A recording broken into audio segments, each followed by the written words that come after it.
When it comes to cooking, recipes are a pretty big deal. They help us get comfortable in the kitchen. But you don't always have to start with a recipe and then go and find the ingredients to make the recipe. It's perfectly acceptable, and it can be a lot of fun to start with the ingredients and then find the recipe.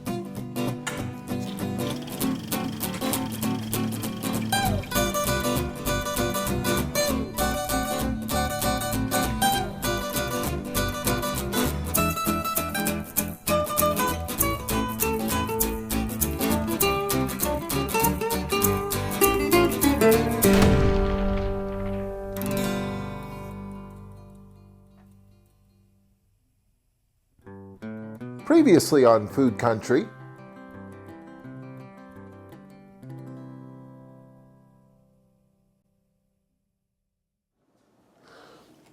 One of my all-time favorite things to do is to head to my local farmer's market and just walk up and down the aisles and see what falls into my cart.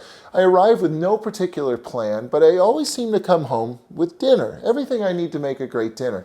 And today was no different. I've got a great big giant onion, a head of local cabbage, some great looking local fresh tomatoes, a jar of lentils, and one of my all-time favorite ingredients, a smoked ham hock. There are so many different things you can do with this rich, smoky, true pork flavor. But typically, they all start by making a ham hock broth, by taking this and submerging it in water and letting it simmer for a few hours until it gets nice and tender and the broth gets nice and flavorful, and then you can make soup. Now, since we only have a few minutes together online watching this video, I figured I'd better get started. So I've actually already made a ham hock broth. It's good to go. Ham hocks are actually part of a pig's leg. They're basically the ankle, which means the meat is very, very tough. It's also very inexpensive, so it's a great way to create a broth that leads to a great soup. At the same time, it does take a few hours for the ham hock to tenderize, and once it does, it's time to pull the bones right out. After you pull the bones out, just give everything a good stir, and the meat will quickly break down. Of course, there's always one or two extra little bones stuck in there, so make sure you get all the pieces out. And then it's time to make soup.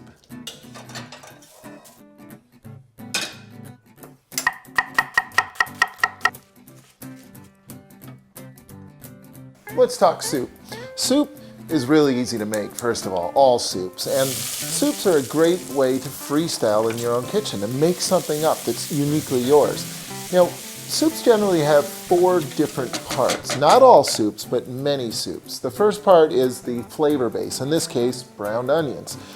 The second part is the broth itself, the ham hock broth. And now that broth could be anything. It could be chicken broth, beef broth, it could be cream, milk, seafood, anything, any broth. And then of course you have what chefs call the internal garnish, which is really just a fancy way of saying the stuff that you stir into the soup. In this case, the cabbage, the tomatoes, the lentils. And last but not least, you have the aromatics, the finishing ingredients, the things that give your soup its unique personality. All 4 of those steps are an opportunity for you to stir your personality into your soup. Step 1, flavor base, done. Step 2, flavorful broth, done. Then, let's put them together.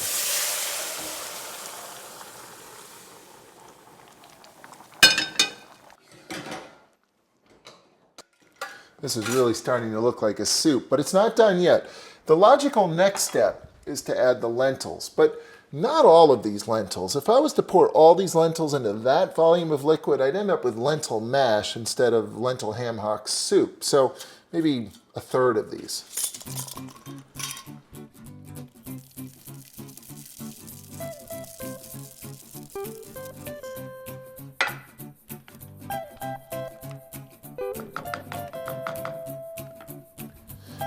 Now this is a pretty big cabbage, so I don't think I'm going to use all of this in there, but I will use half of it, shredded thinly.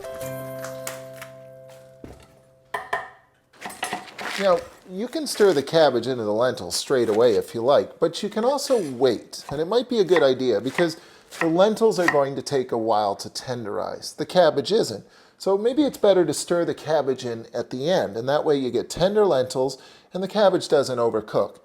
That also gives me time to do the lentil inventory. 8, 17, 18, 19, 8, 7.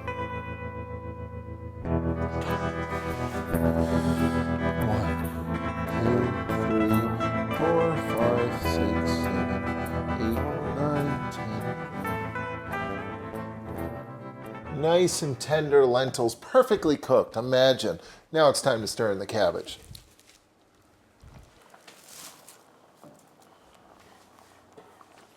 This is starting to look more like a stew than a soup, but the cabbage will quickly release moisture and thin this down a little bit. And if you don't like the consistency, it's perfectly acceptable to add some more water to it until you get what you're looking for.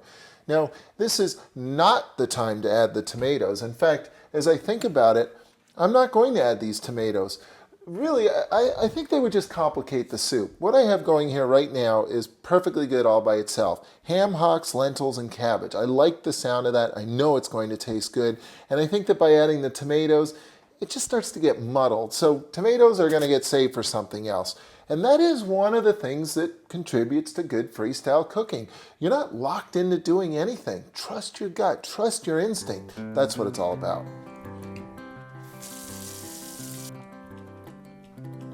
But there is room for some finishing aromatic flavor.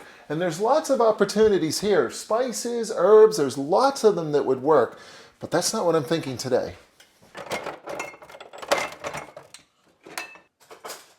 I'm thinking mustard for two reasons. A, because mustard always goes well with ham hocks mustard. And B, because mustard has vinegar in it. And when you're cooking with lentils or legumes of any kind, pulses, dried pulses, adding a little bit of vinegar at the end of the recipe really brightens up its flavor. But don't add it early because vinegar also prevents them from cooking thoroughly. Don't add it in the beginning. Add it at the end.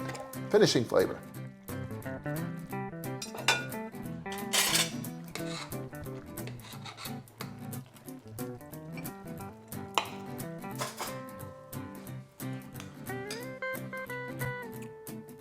Is that ever good? And I'm glad I left out the tomatoes. It doesn't need the tomatoes. So let's see, we have lentil ham hock cabbage soup, or maybe stew, or whatever you want to call it, because when you make it, when you freestyle the recipe, you get to name it. I think I'll call it dinner.